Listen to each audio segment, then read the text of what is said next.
여러분 안녕하십니까? 광주 MBC 뉴스투데이 시작합니다. 먼저 오늘의 주요 뉴스입니다.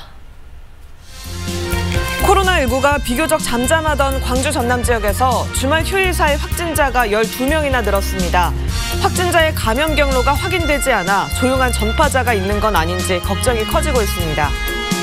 목포 지역 코로나19 확진자 가운데 10대 중학생이 있어 목포 18개 학교가 원격 수업으로 전환됐습니다. 포스트 코로나 시대에는 개인별 맞춤형 교육 시스템이 필요하고 마을 공동체의 역할이 더 중요해질 거라는 지적이 나왔습니다. 광주 군공항 이전 문제를 해결하기 위해 광주시와 전라남도가 정부 차원의 책임 있는 지원을 요구했습니다.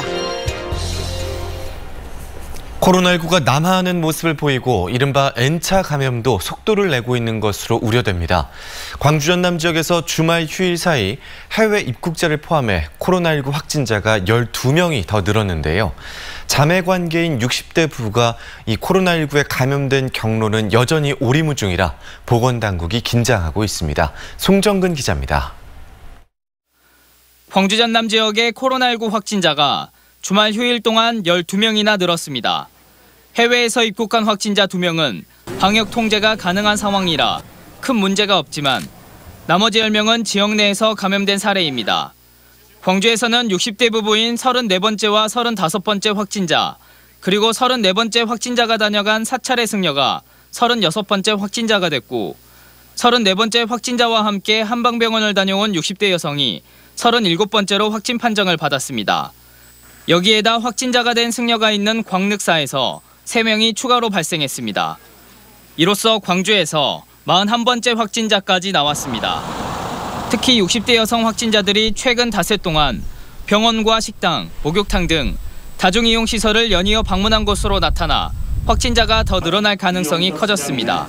이동 동선 중에 병원과 음식점, 대중목욕탕과 온천, 사찰 등 불특정 다수가 모이고 밀폐된 공간 등이 포함돼 있어 엄중한 상황으로 인식하고 있습니다.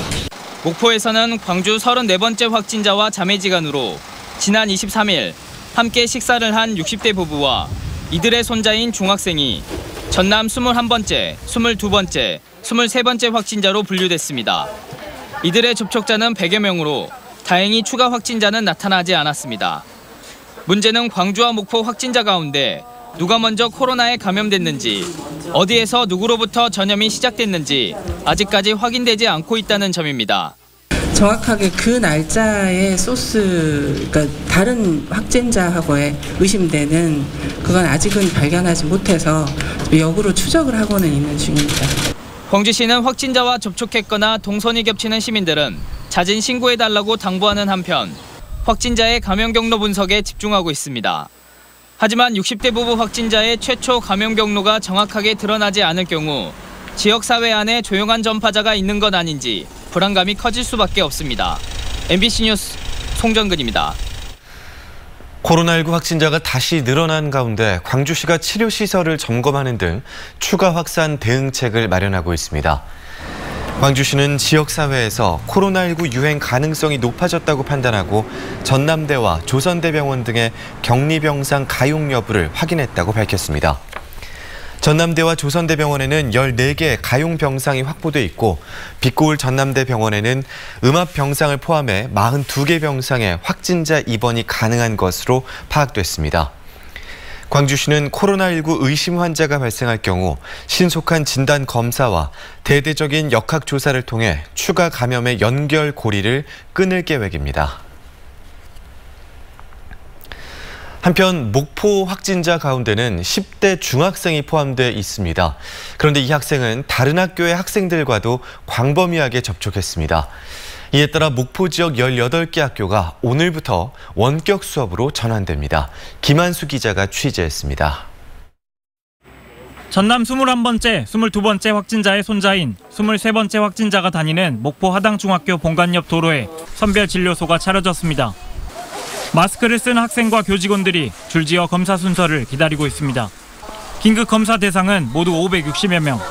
검체 처치를 위해 선별진료소에 4개 부스가 설치됐습니다. 지난 24일 전남 23번째 확진자가 학교에 나온 뒤 이 학교는 원격 수업을 진행했습니다. 문제는 25일과 26일 전남 23번째 확진자의 동선입니다. 25일과 26일 중학생 확진자가 다녀간 지역아동센터와 권투학원에서 접촉한 학생은 모두 12개 학교에 48명으로 파악됐습니다. 중학생 확진자는 이곳 지역아동센터에서 사흘 동안 8개 학교 30여 명의 학생들과 함께 수업했습니다. 확진자와 접촉한 학생들은 긴급검사와 함께 자가격리 조치됐고 현재까지 검사에서는 모두 음성 판정이 내려졌습니다. 지역아동센터 그리고 학원에서 접촉한 아이들 명단을 확보를 하고 해당 학교에 통보를 했습니다. 그 아이들 역시 검사를 받도록. 교육당국은 확진자가 발생한 중학교는 일주일간 접촉한 학생과 인근 학교를 포함해 목포시 하당, 상동, 오감동 이로운 초중고교 17개 학교는 사흘간 원격 수업을 실시하기로 하고 학생과 학부모에게 통보했습니다. MBC 뉴스 김한수입니다. 오늘은 주말 사이 잠잠했던 장마전선의 영향을 받겠습니다. 현재 하늘 모습 보시면 구름이 가득 끼어 있는 상태고요. 곳곳에 짙은 안개도 끼어 있습니다. 레이더 영상 보시면 비구름대가 점차 다가오는 모습이 보이시죠? 잠시 후면 서해안부터 비가 시작돼서 오늘 낮이면 광주, 전남 모든 지역으로 비가 확대되겠고요. 이 비는 내일 오후까지 이어지겠습니다. 예상되는 강수량은 광주, 전남 지역에 30에서 80mm고요. 전남 남해안은 50에서 100mm입니다. 남해안과 지리산 부근 등 많은 곳은 150mm 이상의 비가 내릴 가능성이 있고요. 이번 비는 밤사이 보다 많은 비가 집중되겠습니다. 비 소식을 앞두고 곳곳에 예비특보도 내려져 있습니다. 여수 등 해안 지역을 중심으로는 호우특보가 내려진 상태고요. 전 해상에는 풍랑 예비특보가 내려져 있습니다. 비바람으로 인한 피해가 없도록 대비 잘하셔야겠습니다. 비가 내리면서 기온은 내림세를 보이겠습니다. 광주의 낮 기온 26도 안팎으로 어제보다 4도가량 낮겠습니다. 날씨 정보였습니다. 코로나19로 그 어느 분야보다 큰 변화의 전기를 맞은 곳이 바로 교육 현장입니다. 원격 수업 등 먼 미래상으로 보였던 교육 환경이 발등에 불로 떨어지고 있고 그럴수록 지역 공동체 역할도 더 부각되는 분위기입니다. 코로나19 시대의 교육, 당국과 시민사회의 시각을 들어봤습니다. 조희원 기자입니다. 전라남도 교육청이 최근 관내 학생과 학부모, 교사 4,500여 명을 상대로 실시한 설문조사에서 교사들은 수업 몰입도 저하에 따른 교육 격차 심화를, 학생과 학부모는 접속 지연과 오류를 문제점으로 꼽았습니다. 접속 지연과 같은 기술적인 문제는 어렵지 않게 해결되겠지만 문제는 온라인 교육의 질을 높이는 겁니다. 교육계 관계자들 사이에서는 현재의 온라인 수업은 주입식 오프라인 교육을 온라인으로 옮겨온 것에 지나지 않는다는 지적. 앞으로는 시공간의 제약이 적은 온라인의 특성을 살린 맞춤형 교육으로 개별학습 수준을 끌어올릴 필요가 있다는 지적이 이어지고 있습니다. 지금까지 교육은 이른바 교실에서 대면 수업 그리고 획일화되고 표준화된 그런 교육이었죠. 그런데 이제 포스트 코로나 시대의 교육은 AI를 이용한 개인별 맞춤형. 특히 이제는 학교의 역할을 재정립해야 할 때라는 목소리가 높았습니다. 수업 일수 20% 안팎의 가정학습이 권장되면서 학교 담장 너머를 경험할 기회가 많아진 상황. 시민단체는 마을 공동체 교육의 중요성을 강조했습니다. 아이들에게 폭넓은 경험을 제공하기 위해서 무엇을 해야 할지 기관과 지자체, 주민들이 함께 고민해야 한다는 겁니다. 마을에 있는 다양한 곳에서 서로 상호작용할 수 있는 공간들이 더욱 생겨나야 될 것 같고 지역의 다양한 곳에서 교육 활동들이 일어나서 아이들의 만남이 이루어져야 한다고 생각합니다. 그러기 위해서는 먼저 각 학교 구성원들이 주체적으로 의견을 내고 정책을 만들어 학교를 운영하는 분위기가 형성되어야 한다는 목소리도 높았습니다. 지침이 너무 늦다. 그리고 구체적이지 못하다라고 오히려 교육청을 질타한 바 있었어요. 능동적으로 위기에 대처하고 강한 학교가 되기 위해서는 구성원들이 민주적으로 소통하는. 사상 초유의 온라인 개학이 시작된 지 11주째. 방역으로 바쁜 교육 현장에는 포스트 코로나를 준비해야 하는 또 다른 숙제가 남았습니다. MBC 뉴스 조희원입니다. 광주 군공항 이전 문제를 해결하기 위해 광주시와 전라남도가 정부 차원의 책임 있는 지원을 요구했습니다. 이용석 광주시장은 군공항 이전 문제를 풀기 위해서 국방부의 책임을 강화한 법 개정과 이전 대상 지역에 대한 인센티브 확대 등 중앙정부의 지원이 중요하다고 밝혔습니다. 김영록 전라남도지사도 군공항 이전 문제에 있어 가장 중요한 건 주민의 수용성이라며 지역에 대한 충분한 지원 대책이 선행돼야 이전 대상 지역 주민의 동의를 얻을 수 있다고 강조했습니다. 광주 군공항의 소음이 얼마나 심각한지를 파악하기 위한 준비 절차가 시작됐습니다. 국방부와 광주시 등에 따르면 군공항 소음 영향권에 들어있는 광산구와 서구가 국방부 협조 요청을 받아 소음도 조사 지점 선정 사정 작업을 착수했습니다. 소음 영향도는 전투기 이착륙 때 측정한 소음도의 발생 횟수와 시간대 등을 고려해 산정하고 조사에는 주민 대표와 민간 전문가도 참여합니다. 군용 비행장, 군 사격장 소음 방지 및 피해 보상에 관한 법률이 지난해 제정되면서 소음 피해 주민은 소송을 하지 않아도 피해 보상을 받을 수 있게 됐습니다.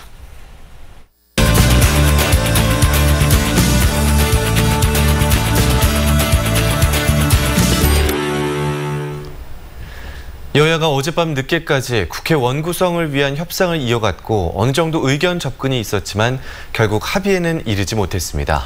박병석 국회의장은 합의 결과와 무관하게 오늘 3차 추가 경전 예산안을 처리하기 위한 상임위원장 선출을 끝내겠다고 공언했는데요. 정준호 변호사와 좀 더 자세한 이야기 나눠보겠습니다. 안녕하십니까? 네, 안녕하십니까.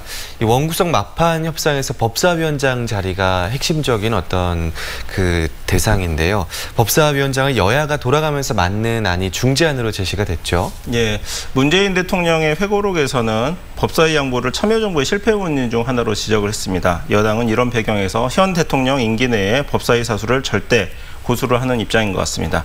다양한 중재안이 나왔는데요. 통합당은 본회의 상정 권한을 가지는 법제위, 그리고 검찰 사법부를 관할하는 사법위를 각각 분할하거나 1년씩 법사위를 번갈아 가면서 맡는 안을 내놓았습니다. 박병석 국회의장은 2년 뒤 집권여당이 법사위를 맡는 안을 내놓았습니다. 개인적으로는 국회의장안을 기초로 원구성 합의가 오늘 오전 이루어질 것으로 예상을 합니다. 어제 회동 전에 통합당 측에서 국회의장을 2차례 미리 방문을 했었는데 이 자리에서 의장안을 수용을 하고 다른 양보를 얻는 방안이 논의되었을 가능성이 높습니다. 그렇다면 그 양보가 무엇인지가 문제될 것 같습니다. 같은데 야당 몫의 상임위가 늘어나거나 윤미향 또는 대북 외교와 관련된 국정조사를 수용하는 방향이 유력합니다. 네, 주말 협상과는 별개로 말씀하셨듯이 오늘 3차 추경 경전 예산안을 처리하기 위한 본회의가 예정이 돼 있죠. 이 3차 추경안에 어떤 내용들이 있는 건가요? 예, 이번 3차 추경은 역대 최고 규모로 35조 원 정도 규모입니다. 1차 추경안이 약 12조 정도였는데 무려 3배나 되는 규모입니다. 핵심 내용은 크게 3가지 정도로 요약할 수가 있는데요. 네. 그 각종 직접 기업에서 무급휴직을 권유를 하고 있는데 휴직수당과 같은 고용유지 방안책, 그리고 디지털 산업 구조 등을 위한 한국판 뉴딜 예산, 그리고 경기 부양책 등으로 요약을 할 수가 있습니다. 기업 노동자 한 60만 명 중에게 휴직수당을 지급을 하고 특수형태 노동자 100만 명 이상에게 150만 원 현금성 지원책 등이 포함이 되어 있습니다. 이미 집행되고 있는 2차 추경 예산이 7월 중순경 모두 소진이 된다고 하는데요. 매우 상당히 처리가 시급한 상황입니다. 네, 3차 추경 예산안을 처리하는데 야당의 협조가 없이도 가능한지를 두고 의견차가 있던데요. 어떻게 보십니까? 예, 우선 개략적인 절차는 이렇습니다. 상임위별로 예비심사가 이루어져야 되고요. 예결위에서 본회의 상정절차를 통해서 비로소 본회의가 열리게 됩니다. 이렇게 다른 안건과 달리 예결위에서 본회의 상정이 이루어져야 되기 때문에 여당은 예결위만 독자적으로 구성을 하고 추경을 처리를 하겠다는 입장입니다. 그런데 최근 국회 사무처에서 유권해석을 하나 내놓았는데요. 기존 상임위별로 예산을 축소하는 안이 이번 추경안에 들어와 있기 때문에 상임위별 예비심사가 필수적이라는 해석입니다. 예결위원장만 원포인트로 선출을 하더라도 논란이 생기는 지점이 바로 이 부분입니다. 그 국회법상을 보면 상임위별 예비심사는 국회의장이 정한 시한을 넘기면 곧바로 예결위 부의가 가능하도록 되어 있는데요. 그래서 법률상으로는 큰 문제는 없어 보이지만 35조 규모로 역대 최대인 예산을 처리를 하면서 졸속적으로 처리된다는 비판이 나올 수가 있습니다. 네. 네, 오는 7월에는 또 공수처도 출범하기로 돼 있는데요. 이번 국회에 또 다른 뇌관으로 본다는 그런 의견들이 많습니다. 처리 전망 어떻게 보십니까? 개인적으로 결국 통합당은 3차 추경, 민생 추경이라고 하는 부분에 대해서 발목 잡기는 안 할 것 같은데 대신 실속 있는 원구성 협상을 마무리할 것 같습니다. 그렇지만 바로 이 공수처 부분에서 발목 잡기 이상의 태클이 들어올 가능성이 있습니다. 특히 야당이 반대를 하면 현행법상 공수처장 임명은 불가능합니다. 공수처장 임명을 위해서는 후보 추천위 구성이 되어야 되는데요. 7명의 후보 추천위원 중 6명 이상이 동의를 해줘야 추천이 가능한데 이 중 야당 몫이 2명입니다. 이에 대비해서 여당은 추천위 구성이 지연이 될 경우 여당이 교섭단체를 지정을 해서 후보를 추천받는 대안을 마련했습니다. 당연히 통합당은 이에 반대하고 있습니다. 네, 새 국회가 시작된 지도 벌써 한 달이 돼가죠. 이 원구성 협상이 다른 국회 때와 비교하면 어떤지, 그리고 평가를 한다면 어떻게 하실 건가요?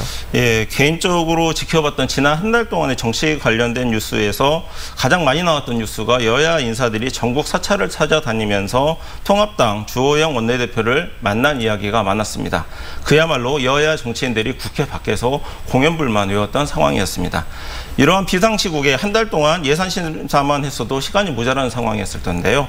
부부싸움에는 다 사연이 있겠지만은 육아를 포기하거나 살림을 거덜내면 손가락질을 받는다라는 내용 꼭 국회에서 기억을 했으면 좋겠습니다. 네, 여야가 국회 원구성 진통을 겪고 있는 상황, 정준호 변호사와 함께 이야기 나눠봤습니다. 오늘 말씀 고맙습니다. 고맙습니다. 감사합니다.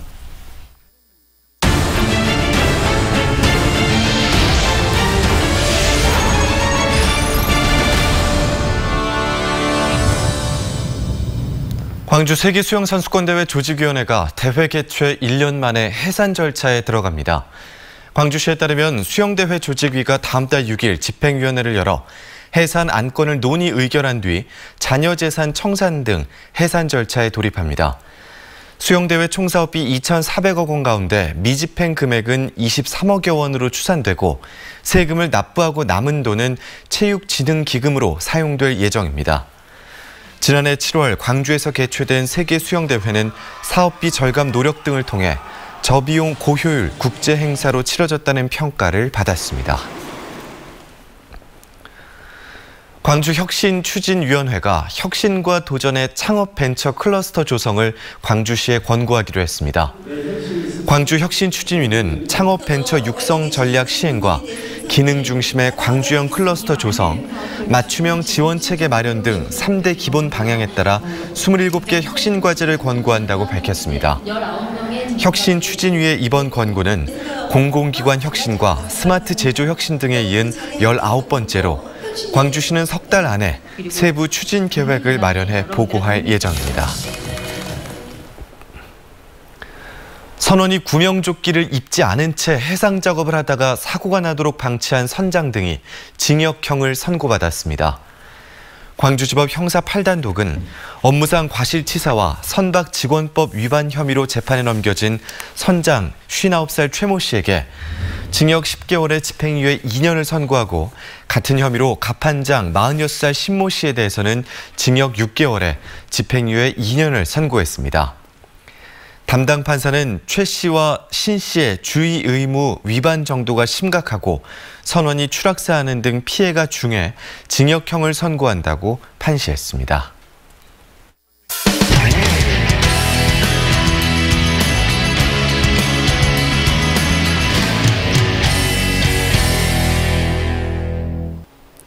온통 검은색인 태양광 전지판을 다양한 색상으로 만들 수 있는 원천 기술을 국내 연구진이 개발했습니다. 추가 비용 없이 다채로운 색상 구현이 가능해 도심 건물에 활용하면 장식 효과까지 덤으로 얻을 수 있습니다.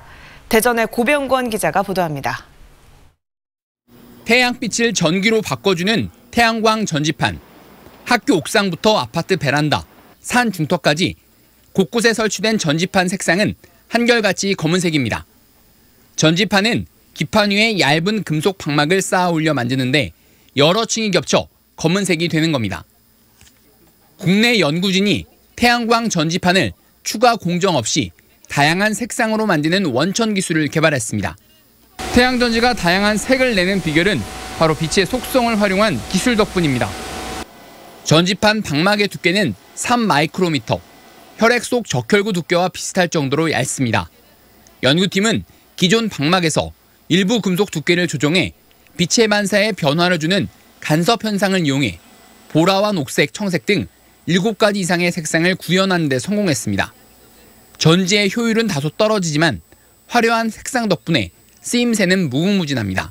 칼라에 대한 수요가 높기 때문에 약간의 효율 절감을 감소하더라도 칼라 태양광에 대한 수요는 있는 것으로 알고 있습니다. 연구팀은 컬러 전지판을 큰 면적으로 만드는 후속 연구를 진행 중이며 상용화되면 전기도 얻고 도심 건축물의 외관을 꾸미는 일석이조의 효과를 얻을 것으로 기대했습니다. MBC 뉴스 고병권입니다. 청년들의 주거비 부담을 줄여주기 위해 시세의 반값으로 집을 임대해주는 청년 공유주택 사업이 호응을 얻고 있습니다. 창원에 이어 김해에도 올 연말 문을 엽니다. MBC 경남 윤주화 기자입니다. 지난 4월 창원에 문을 연 거북이집 1호입니다. 2층짜리 주택에 사회 초년생과 취업 준비생 등 7명이 방을 하나씩 나눠 공동으로 생활하고 있습니다. 보증금 100만 원에 월 임대료 5에서 13만 원. 청년들의 주거비 부담을 줄여주기 위해 경상남도가 추진한 청년 공유주택 조성 사업의 첫 번째 집입니다. 월세가 보통 한 40만 원 정도 생각을 해야 되는데 지금 제가 있는 방은 5만 원이거든요. 그래서 되게 감사하게 잘 지내고 있습니다. 15년 넘은 오래된 주택을 개조한 건데 개조 비용을 행정에서 지원하는 대신 집주인은 입주하는 청년들에게 6년간 임대료를 싸게 받도록 했습니다. 집을 등에 이고 다니는 거북이 모습에서 착안해 청년도 1인 1주택에 거주할 수 있다는 의미로 거북이 집이라 이름 지었습니다. 청년들 사이에 인기를 끌자 경상남도는 김해에 2호를 짓기로 했습니다. 경남개발공사 핸드볼 선수단 숙소를 활용한 1호는 공공기관만 참여했지만 2호는 민간 기업도 함께 참여합니다. 민관이 2억 원의 사업비로 12호실을 갖춘 거북이집을 만들 예정으로 이르면 올 연말 문을 엽니다. 하반기에는 민간과 함께하는 거북이집 2호 그리고 도와 시군이 함께하는 거북이집 3호, 4호를 지속적으로 확대 추진할 청년이 돌아오고 머무르는 청년 특별도를 표방한 경상남도는 청년들의 주거비 고민을 더는 공유주택 사업을 점차 확대할 방침입니다. MBC 뉴스 윤주화입니다.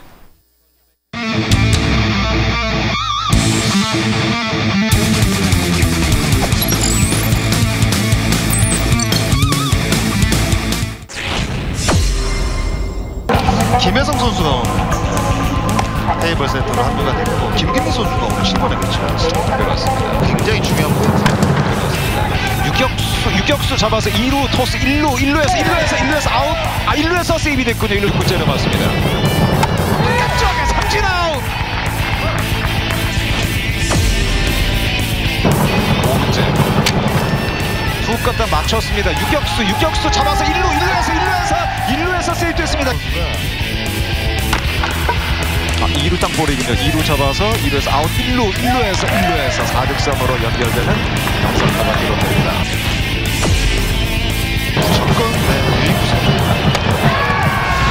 몸쪽 삼진으로 물러나는 박병호입니다. 박병호 오늘 4타석 모두 삼진으로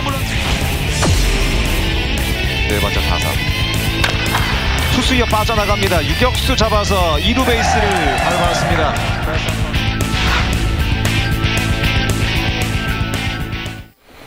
영산강유역환경청이 오늘 나주 지석천과 한평 모산리 저수지에서 미국 가재 퇴치 행사를 개최합니다. 이 미국 가재는 환경부가 생태계 교란 생물로 지정한 생물로 급격한 개체 번식과 바이러스 질병 매개체 역할로 수중 생태계를 교란할 수 있는 것으로 알려졌습니다. 미국 가재는 2018년 영산강과 만경강 일대에서 국내 서식이 확인됐고 급속한 확산 추세를 보이고 있습니다.